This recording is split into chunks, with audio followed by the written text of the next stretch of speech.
Welcome to the Clear Admit MBA Admissions Podcast. I'm Graham Richmond, and this is your WireTaps for Monday, January 4th, 2021. I'm joined by Alex Brown from Cornwall, England. Happy New Year, Alex. Thank you very much, Graham. Yeah, best wishes for 2021. I guess I would also like to extend Happy New Year wishes to all of our listeners. And, 21 is like a lucky number in some cultures, so perhaps we have good things to look forward to this year. I don't know.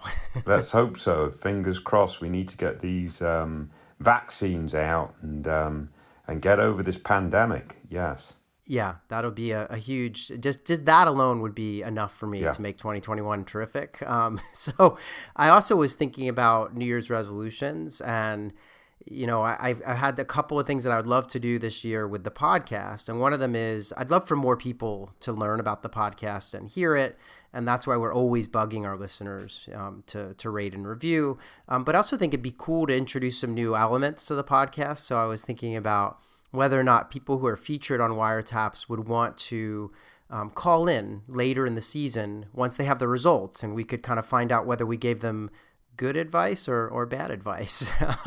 Even something silly, like even if people want to record questions for us using the voice memos app on their phone and email them our way, like we could start to, work in some live questions or sort of pseudo live questions onto the podcast. So I have a lot of things I want to do this year with the podcast. I don't know if you have any resolutions that you've been thinking about or not. I'm just reading more. Yeah, I actually it's not that it shouldn't be related to the podcast, but it's been nice over the last week or two having a bit of a break from work and reading novels, Graham. You'd be proud of me. Oh, wow. Yeah. You mean you read something that was actually fictional? I read a book called My Sister is a Serial Killer. Wow. How about that? That is fantastic. And I'm currently actually reading, I think it's actually autobiographical, but it just won the Booker Prize.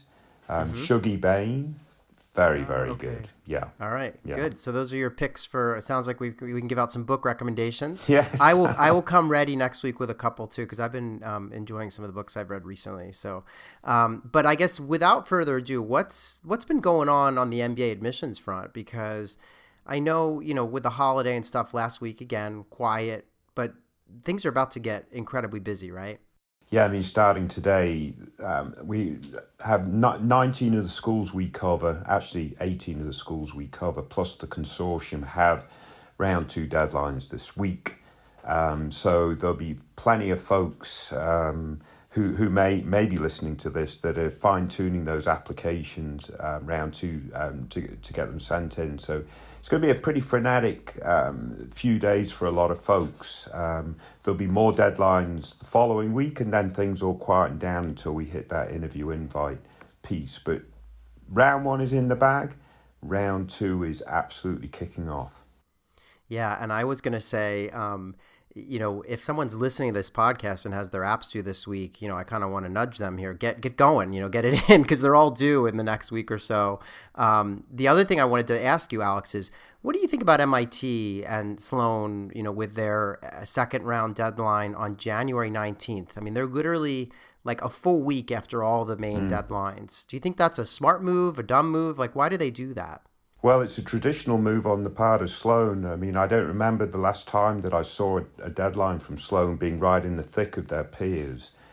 Typically, they do tend to have a deadline 1 or 2 weeks after many of their peers. I think it's a good move. I don't think it necessarily attracts additional candidates, but it gives their candidates a little bit more time to make sure that they present themselves most effectively, rather than having to juggle that, doing that with Harvard and Wharton and a couple of others that they would consider peers. They can, their candidates can take a deep breath after submitting those apps, regroup, and then submit their Sloan app. Fantastic. Yeah, I think it's smart. And I think that it's always struck me that, all the schools kind of have all their deadlines like lumped on top of each other. It just doesn't seem like a great idea, although I recognize that they're coming back from break and they want to have apps to read. Yeah. So they want them to come in ASAP. It's just an interesting quandary, in terms of the timing. Yeah, this timing has been consistent for 20 years, Graham. I mean, since I first was working at Wharton, January 1st or whatever the first Monday is in January, open the floodgates for schools having those round two deadlines. It's what we would call in marketing terms very product focused. It's focused on us and how we run our business rather than market focused and looking at from a candidate's perspective. But we teach marketing, we don't actually do it particularly well sometimes. Yes, fair, well said. I think that it just is interesting because you talked about how MIT's candidates maybe have a little extra time. I also think that what happens is, many candidates, when they start the process, they have like 8 schools on their list. Then they start applying and they realize, okay, I'm only going to apply to 6, or 5. And then they actually start writing those applications and they realize, oh my God, I don't have time to do the 5 or 6 that I targeted. So I'm going to do 4 or 5. And I feel like MIT's shielding themselves from that last bit of drop off. And so, I bet there are people who, just opt not to apply somewhere because the deadlines overlap and they end up, short on time. So anyway, we'll see. Or similarly, they might say, well, I can't do Kellogg, but I'll switch it to MIT because I want to get another M7 program in my mix. So you make a very good point there. Yeah, fair enough. So let's move on and talk about the WireTaps candidates for this week. But I did want to mention over on the website at clearedmint.com, we've run a couple of Real Humans pieces, one on Yale SOM and one on Cambridge Judge. We also profiled the Harvard Business School Employment Report, which was a good read. And, we're still looking for everyone to share their round 1 results via DecisionWire, especially if you don't even know where you're going to go. We're happy to see those posts and we can then analyze them in the podcast, which is good fun.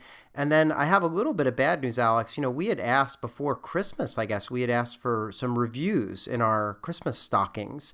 And I got to say, we got coal. Like there are no reviews that came in over the last week or so.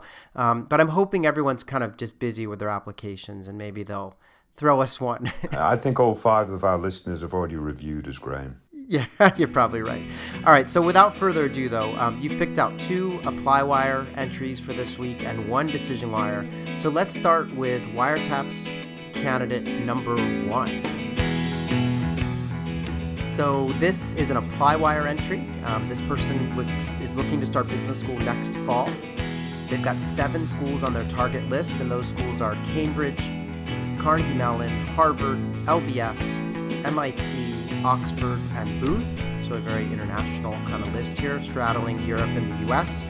They've been working in tech consulting and product management, also a little bit of marketing, and they want to get into consulting and maybe tech after business school. It sounds like consulting will be that first step, and they've got Accenture, BCG, and McKinsey on the target list.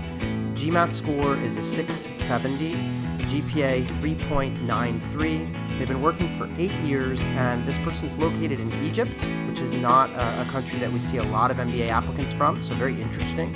And they've had a big focus on HR tech. That's really the industry that they've been working in for the last several years. And they're looking to go to business school in the fall. And there was some good dialogue on the site, in terms of like what's good about their candidacy and what's not. But I'll throw it over to you, Alex. What do you make of this candidacy? And did you see many candidates coming from Egypt when you were working at Wharton? Yeah, no, I mean, quite honestly, I think you're bang on in terms of geographic diversity. This person definitely hits that bucket. I'd say this candidate has some real great aspects to their candidacy. In terms of the type of work experience that they've had, no doubt the impact that they've had, a little bit of variety also in the sort of HR tech space. So frankly, a lot to like there. The fact that they're, come from Egypt sort of adds to it. Don't know that we really probe them about their sort of activities outside of work, so that might be interesting to learn a bit more of that. Their GPA, obviously outstanding. Just so much to like here, Graham. This 670 on the GMAT is definitely the anchor that, again, sort of weighs down the overall candidacy. We've talked about this on several occasions on WireTaps. When you have an outlier in your profile that's clearly weaker than everything else, that becomes the most important element of your candidacy. So the question for this candidate is, will they is this 670 their best score? Frankly, the answer is no in this candidate's case. They said they did plenty of practice stuff. They were getting much better results. So it does look like if they retook the test, they would get a score that's more reflective of the rest of their candidacy. If they could do that, they'd be an outstanding candidate, I think, Graham. Yeah, I agree. And I think for our listeners kind of keeping score at home, I think looking at this profile, you probably knew that Alex and I were going to say the 670 is the weakest link. There were two things, though, that I thought were important to discuss on this one, and that's why we've featured this candidate.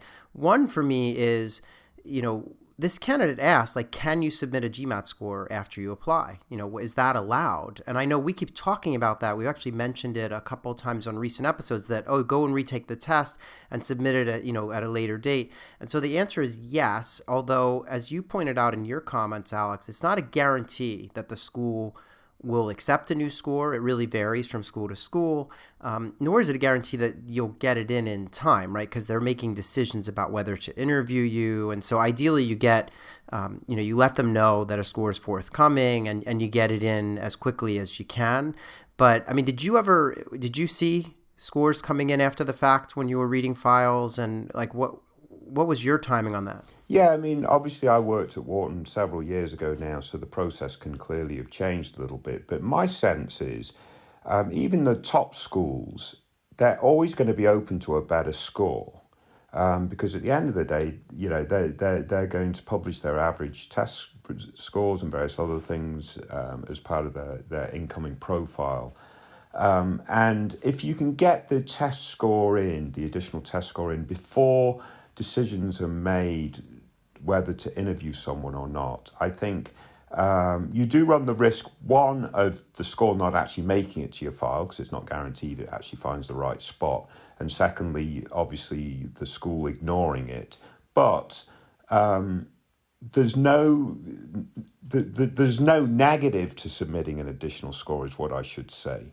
And there's a potential massive positive. And I would say that, some of the schools on this candidates list, there is quite a sort of varied list of schools in terms of different tiers and so on and so forth. Some of those schools will absolutely be thrilled to see a better score because they'll love the rest of this profile.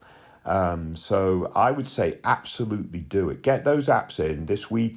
You're going to be incredibly busy. I think of all the schools that they have listed, maybe Judge's deadline is not this week, but the next week. But maybe even Tepper actually. But Harvard, LBS, Said and Booth, I'm pretty sure they're all this week. And actually, they do have Sloan listed, so they could actually retake the test twice and probably still get it in time for Sloan. I'm joking. That's definitely not the case. But yeah, at the end of the day, they reckon that they can do better. Get it scheduled, but try to get it scheduled before those interview invites get released.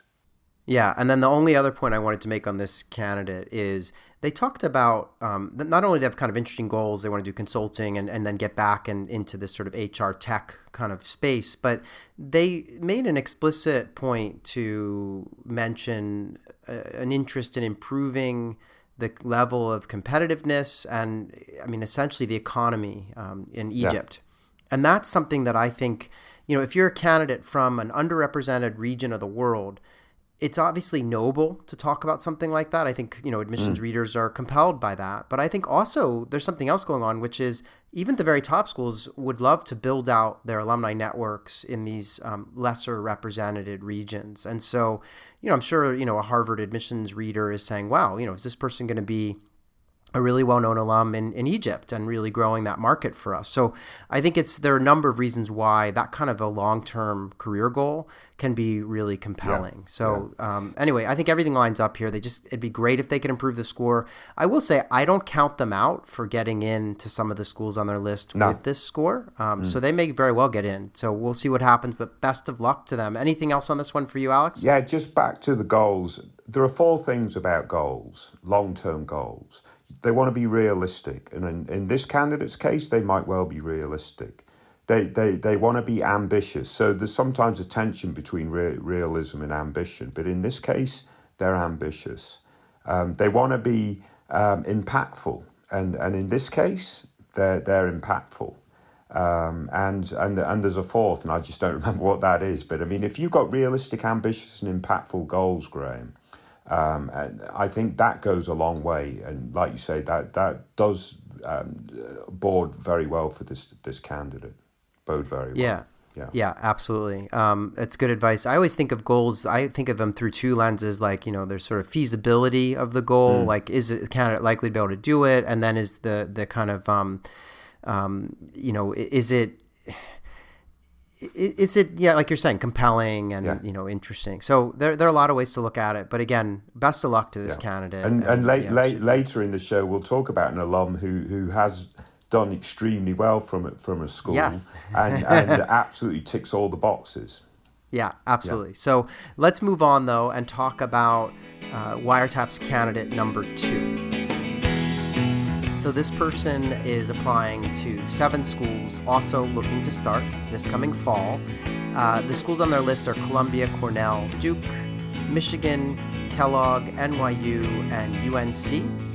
They've been working in public relations, and they specify in the notes that they're basically a public relations account executive in Miami, and that their clients have been large international hospitality firms like Hilton and cruise lines and things like that. So that's their job. They've been doing that for 4 years. GRE score a whopping 333 and a GPA of 3.59. Again, they're located in Miami, and they did have a fairly qualitative undergraduate experience, so they bolstered that with not only an amazing 165 quant on the GRE, but also an A in a course at Cal Berkeley's Extension School, which is a kind of math for management. It's kind of a pre-MBA online course. So very active in their community, interesting candidacy. But one of the things that you discussed with them in the comments on the website was how COVID maybe has impacted. So why don't you talk about that and tell me what you think of this candidate and their odds at this this list of schools? Yeah, we chatted before we came on air about this very point, because a lot of candidates this season when they're applying, and next season when they're applying, are going to have to deal with how COVID impacted their career trajectory and their opportunities, in terms of building their profile coming into the MBA. And again, we have mentioned this a couple of times on WireTaps thus far. And as we talked about this before we came on air, Greg, you had a 180-degree different point of view to me in terms of this particular candidate situation, which I thought was quite interesting. But my point was maybe their work has sort of dried up because of COVID-19, and therefore they're having to sort of, I'm not saying pivot necessarily, because obviously they're remaining within the industry. They're just going to go get their MBA and do something slightly different. But your point of view was actually maybe they're just become incredibly more busy because of COVID-19, having to deal with more sort of crisis management in terms of the hotel, the hospitality and whatever industry. But whichever of us is correct, and I can absolutely see it blowing either way.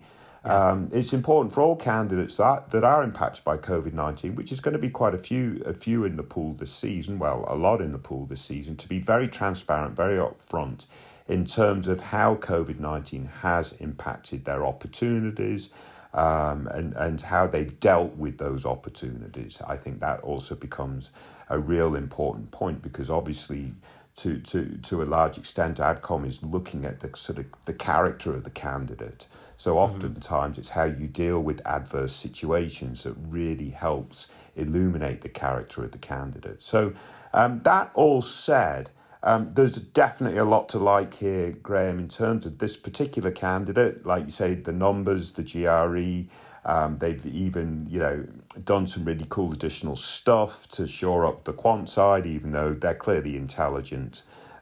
Anyway, in that regard, I also like their community involvement in terms of basketball stuff or whatever they're doing, coaching and commentating or whatever it is.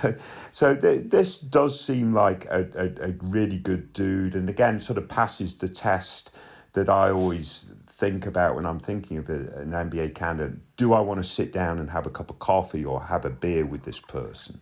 And I reckon I probably would, and they would entertain me well. So I think there's a lot to like here. Their school choice is Not overly ambitious, I don't think. They've got some of the right schools. Again, before we came on air, Graham, you talked about Cornell Johnson in terms of really fitting into their wheelhouse, and they're right there. So, yeah, I think a really good candidate here, Graham.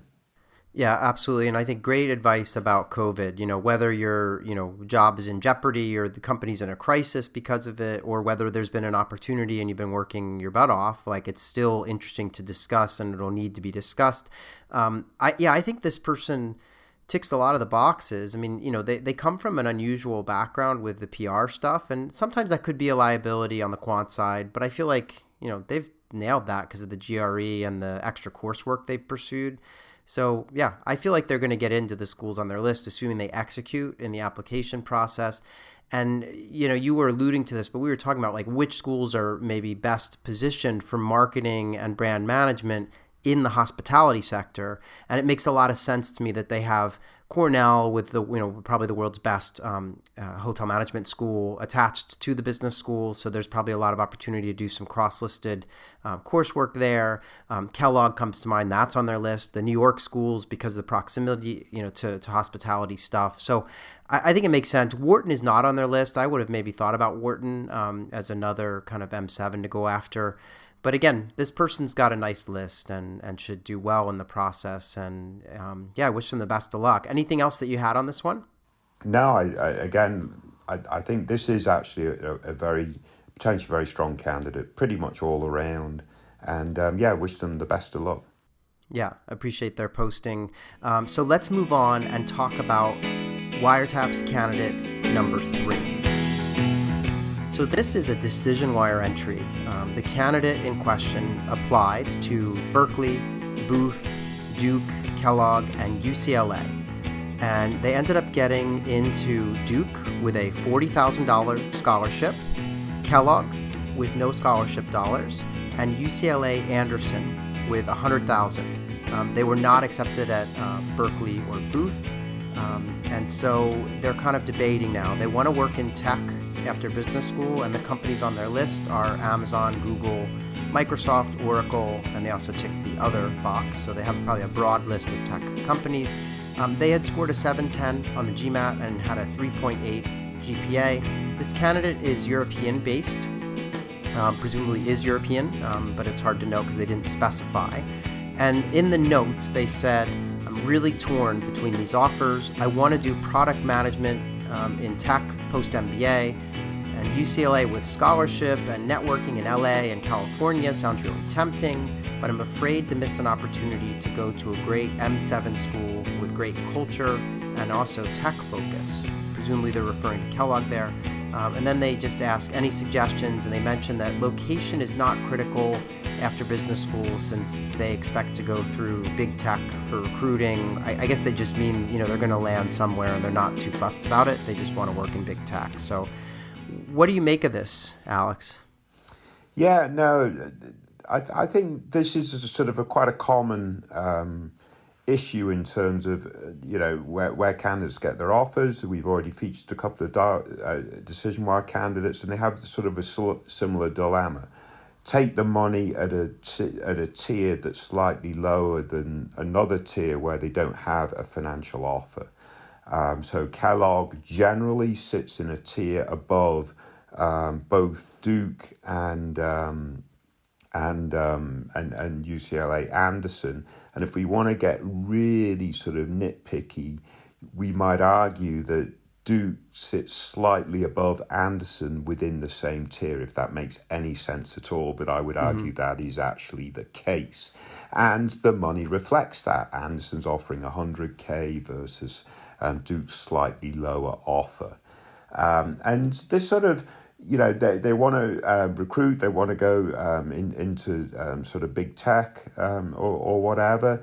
They're going to get those opportunities from all three programs, I think, Graham. I think that's quite fair to say. I would argue that if they go to Anderson, take the bigger offer, they're probably going to be wanting to recruit quite regionally from Anderson. Like if they want to work in LA, or have an inclination of working in LA, Southern California, or even, potentially up into Northern California, Anderson is probably a great opportunity, given this set of opportunity. But then you would make the other argument, actually Kellogg gives you much more freedom of geography and location. So if you can stomach the 100K, Kellogg probably gives you a bit more opportunity and mobility later on.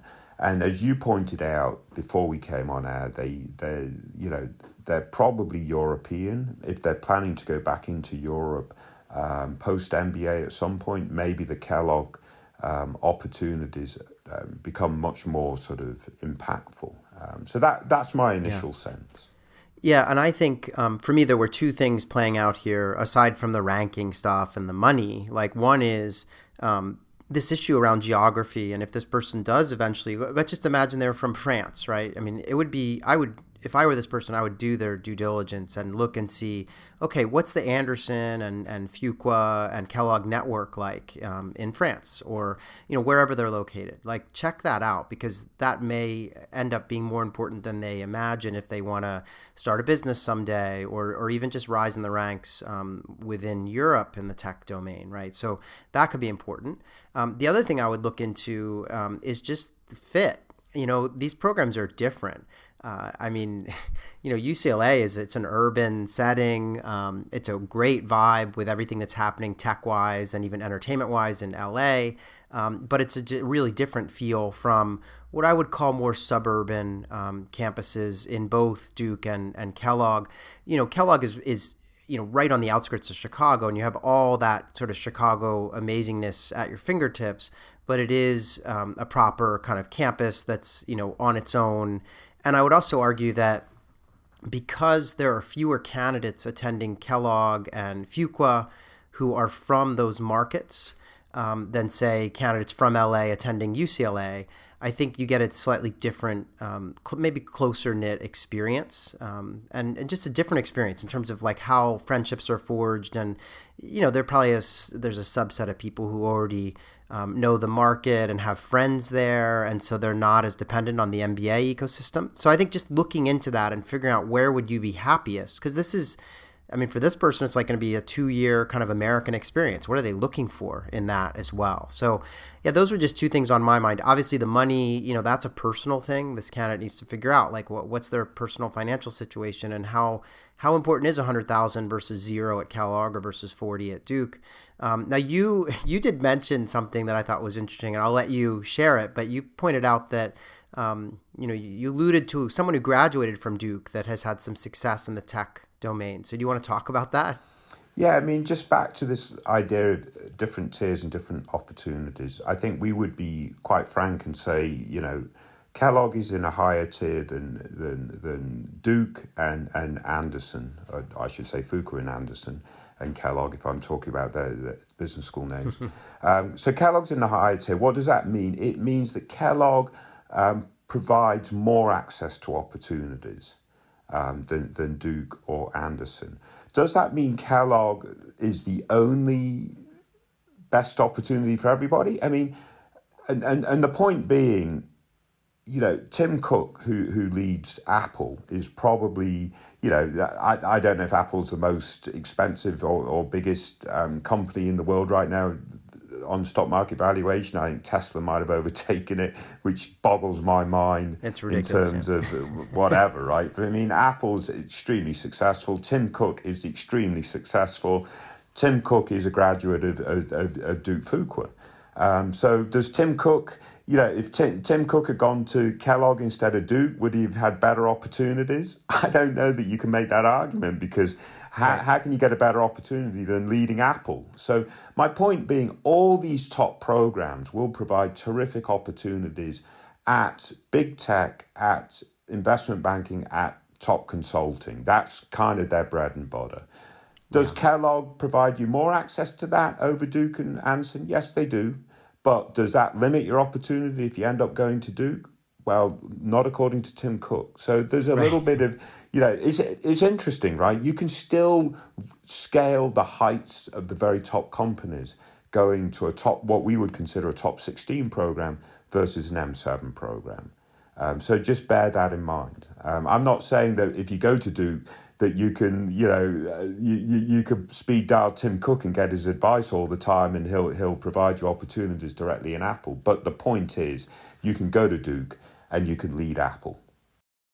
Yeah, well said. And I think that's something that we lose sight of, and maybe even our listeners lose sight of from time to time, because you can really get into the different tiering. But frankly, all the schools that we talk about routinely on this podcast are pretty amazing MBA programs, and you can't really go wrong.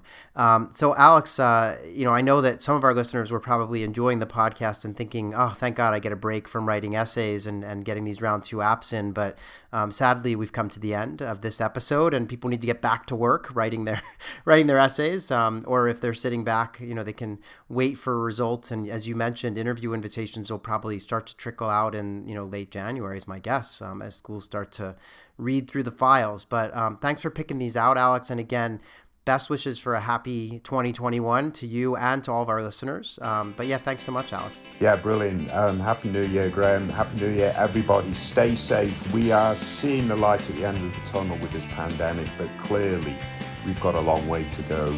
We're locking down, I'm sure, further in the UK to deal with some variant of the pandemic. So anyway, the point is, stay safe, everyone. Happy New Year, and best of luck those finalising their round 2 applications, and look forward to catching up again next week, Graham. Yes, me too. See you next week, everyone.